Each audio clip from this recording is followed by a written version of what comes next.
side. Looks like Alpha 7 may have one or two as well. Nades going back and forth, a trade. Vying for the opportunity to push into the top 3 here because it is stagnant now at the top. A Vampire. They spot Schweppes. They are looking for ascendancy in this match, Blank. They found 7 Elims already, and they're safe on the north side. The fact that they're able to find a knockout towards Alpha 7 is a long shot, to say at least. You see how far they are from this fight.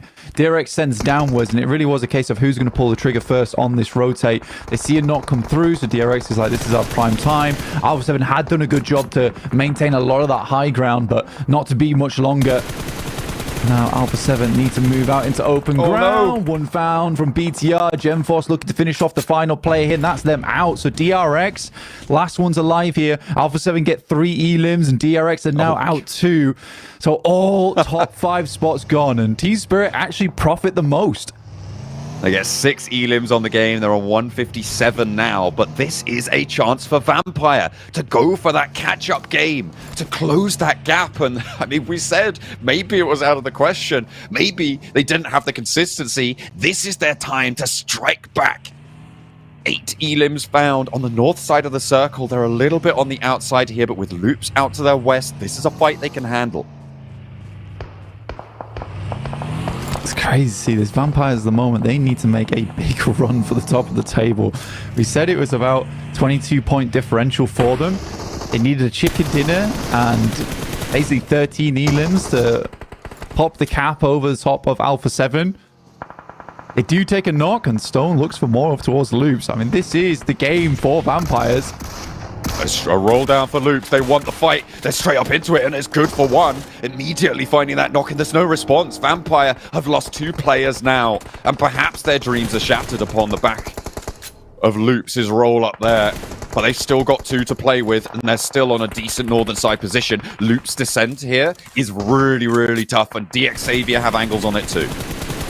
It's a terrific push there coming through from Loops. They see the nade pin been pulled. They know players are further down the hill. Likely it's just a front Vanguard player, so they just rock up on them. But DX Xavier's had a lot of control over this lobby so far. They've been getting knocks. Not too many elims, but again, this is where they can start to pick up more of their points. BTR got very lucky on the circle shift where they were still on the western side. Were able to play down towards the southwest side of the lobby. This really doesn't favor anyone, this circle. Very tough time to try and leave from any of these positions. I mean, BTR right now, I feel like they have a very, very strong chance of taking this one home. Leaving this compound, either of these 2 teams going to have to make that move first, and neither of them going to be happy to do it. BTR can start to spread out, extend influence from that southwest side. Vampire have to push in from their position as well. It's very tricky. If I had to throw a prediction, it's almost always BTR in this spot. And with this circle, though, it does keep both Zeus as well as DX Xavier in, which means that BTR's approach is pretty tough, to say the least. They could play over towards that north side, and Zeus and DX Xavier are forced to fight. It really depends whether this is a clean fight from one of these 2 teams. An initial knock like that is wonderful. Getting the instant clean up onto it as well does put Zeus in a much stronger scenario. Lamborghini on the inside, a hop forwards. Darkin able to evade the nade, get some damage in, the burn to pen them in. Another Molotov to keep Zeus at bay, rather. Vampire did get taken down in the meantime on that western side, and that gives BTR so much room to move here. All 4 of their players alive. The burn in the shack there leaves Lamborghini last stand. BTR so much room to move here. All 4 of their players alive. The burn in the shack there leaves BTR so much room to move here. All 4 of their players on that west. Instant clean up onto it as well does put Zeus in a much stronger scenario. Lamborghini on the inside. For DX Xavier, a bounce on the nade. Should be good to make its way in, not quite. Lamborghini evades. They're just keeping BTR at bay with these Molotovs. How many more have they got? Because now Zeus at bay, rather. They aren't allowed to step foot inside this building, and Zeus still have a thorn in their side. Yeah, next circle now makes life very difficult for both these teams. Zeus just looking to conclude their fight here with DX Xavier, and they finally do. There is a rock they can move up to, but BTR's position is fairly cemented right now, and this should absolutely be a BTR win. They're looking for the first aid. Yeah, they're not going to be able to take this one down. Forwards they go, and BTR looking to defend their position in the survival stage as the roster swap is going to work out wonders for them. Yeah, straight back to basics as well for BTR. Again, they had so much space on that western side to play. I think if that circle comes back down towards that south side, it's maybe a different story. And the fact that Zeus wasn't able to clean up their fight quick enough meant they couldn't move out to the hard cover in the front lines. But BTR, very, very well done to them. A pleasing game. I mean, they did fight off against some tough teams. They helped take down vampires. And this is just a great match for BTR.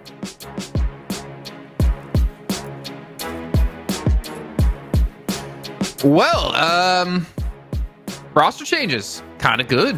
BTR with a desperately needed game as well here, considering they were 11th place at the start of the match today. They were the bubble. But with the victory here, I don't think they're the bubble any longer. But also a big game across the board as well, right? Because we did have our top teams go down. Vampire, this was a big opportunity for them to put up some good points on the leaderboards, potentially catch up to that third place position. A lot happening here in our leaderboards, Max. Yeah, I mean, BTR, Loops, Zeus, Xavier, all teams that were in the middle of the pack, especially BTR, were the bubble, right, going into top 11. Getting a good game to kick off the day here, Hot Jukes, in day 4 goes to show that they have that pressure on their shoulders and they know they need to perform. They have no other option here this time around. But man, BTR, going back to the roster of day 1 was the best decision ever for this squad. Exactly. When Jason said roster swap's good, I was like, is Hell it? yeah. Though? I was like, is it? Because, I mean, they just went back to their day 1 team and, dude, they clutched it up so great here. And this was, I mean, so BTR, they land on that northwestern island, right? They hope for that circle. If it goes their way, they usually are going to be able to put up some big points. It doesn't. It goes to mainland and it goes to that quarry area. They're able to push their way on in and get that chicken dinner, man. Beautifully done for this team. And right at the right time, right? You were just saying it, Max, right? Like, we need to see some good games from these squads right off the rip, and BTR did it. And looking at BTR even more, compared to day 1, I remember how they were playing their Sanok. They were delaying their rotations so much that teams like Vampire Esport would leapfrog their spot and hold them off, keep their position against the blue zone. Now, they were so quick to rotate. They were so damn fast, like to cross the northwestern island, as you mentioned, Jukes, that's where they drop. And then crossing over the Pineland area, they were also so quick to respond to that circle shift on phase 3. So BTR, I don't think it's just the roster change that worked out. It feels like they know they need to go for these quick rotations. It's been working great for the top teams, especially like Miran Sejong's. Like, let me do a bit of that. And it worked great. So they're just going to keep doing this, I think, for the rest of the day, hopefully. That's interesting, yeah, because in my view, I thought that they came in a little bit late. You know, I thought BTR was kind of like hugging that blue zone, just coming in ever so slowly, right there towards the end. They got a good hard shift, and they capitalized on it. But when you're talking about Maurice Sejong, that's why they went down, but that's also why they've won so many games, right? Because I was looking back at their play yesterday, after the games we saw, and it's so crazy to see their speed. Majority of top teams, when they try to get a good central position, they'll leapfrog their way in. They'll still take a little hesitation to scout things out.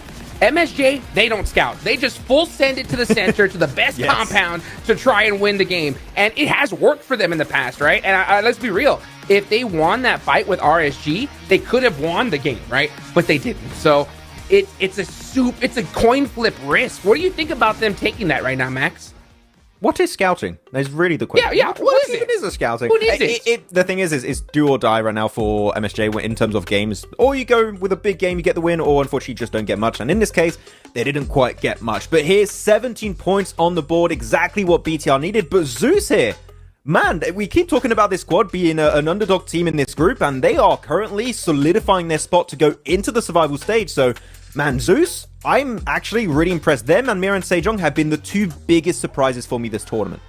I mean, Maniac, he was like basically 1v3 in Xavier there, right? We saw him like cross the road by himself with a nade in hand. He gets a knock onto Lambo, gets a follow-up knock onto someone else, closes the elimination onto that, and it allowed Zeus to potentially clear off Xavier. But it is unfortunate for some other teams out there. I mean, one thing that's unfortunate is Miran Sejong only 2 points. Team Spirit got themselves 6. So even in a not so good game for them, getting those 6 points on the bad game allows Team Spirit to take first place away from them.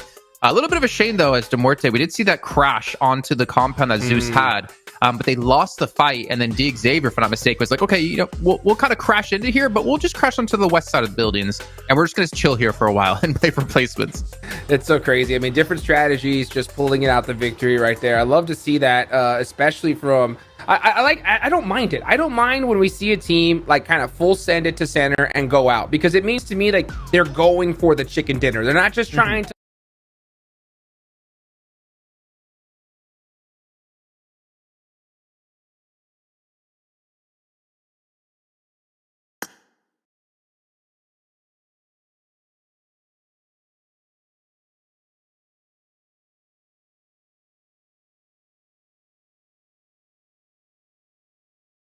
Against Team Spirit to not go.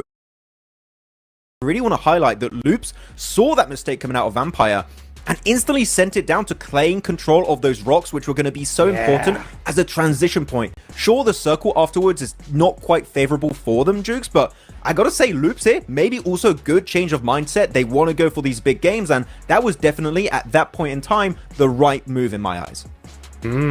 Well, also similar for Zeus, because we were watching, right? We were seeing the Loops Vampire fight towards the north, and we were looking at Zeus like, okay, this is our time to move into D Xavier without any sort of threat of a third party happening. So a lot of teams really showing they have an understanding of what's happening in the game and an understanding of kind of where teams are and like what are the right times to make these movements. But the thing is, you only get one Sanhok a day.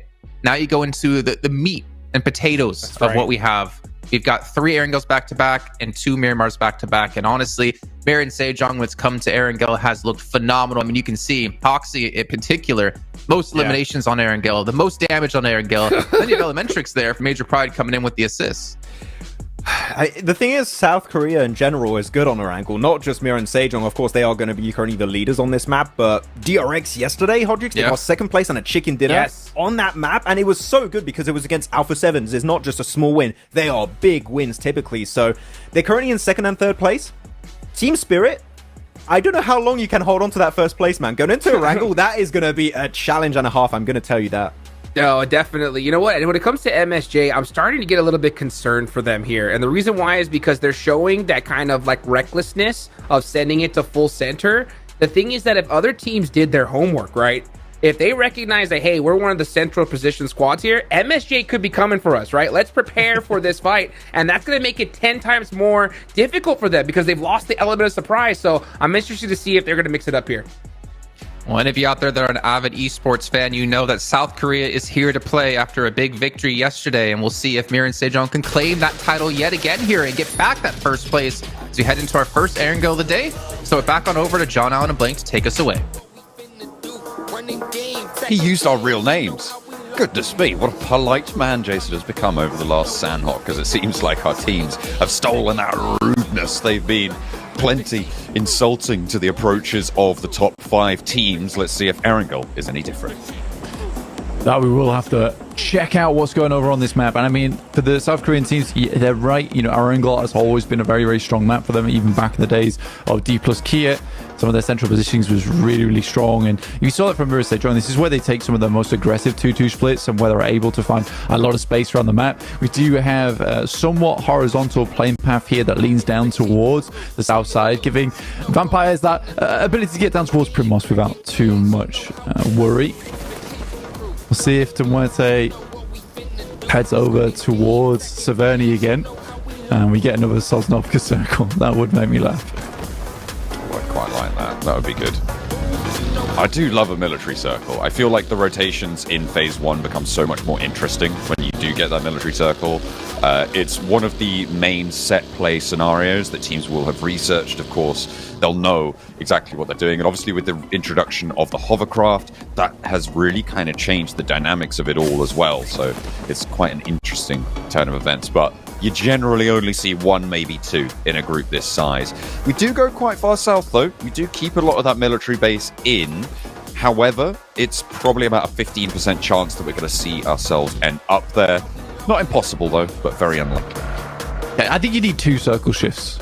You need one that's a hard shift down towards the south and then another southern shift after that. So I do think that it is going to be difficult to head down towards Sosnovka, but teams got to keep it in the back of their minds, which is somewhat frustrating, I would say. So stage 2, likely where we'll see a bit more of that panic set in with this kind of circle. It is really difficult because this point in time with where this has been placed up, you're not entirely sure where to move, because do you want to be sitting down towards the south side of the map and trying to get yourself around there, or do you try and sit a little bit further up and take some of these compounds in this area? Because technically the center of the circle is farm, where Team Spirit are currently playing, so they have plenty of time to loot up. It's not always the greatest of loot down there, but there is plenty of positions around it, which is why Team Spirit are fairly split at the beginning. DXAV get a ton of loot just playing it over towards Pachinki, and they'll be pleased with themselves in that position, because that does give some very nice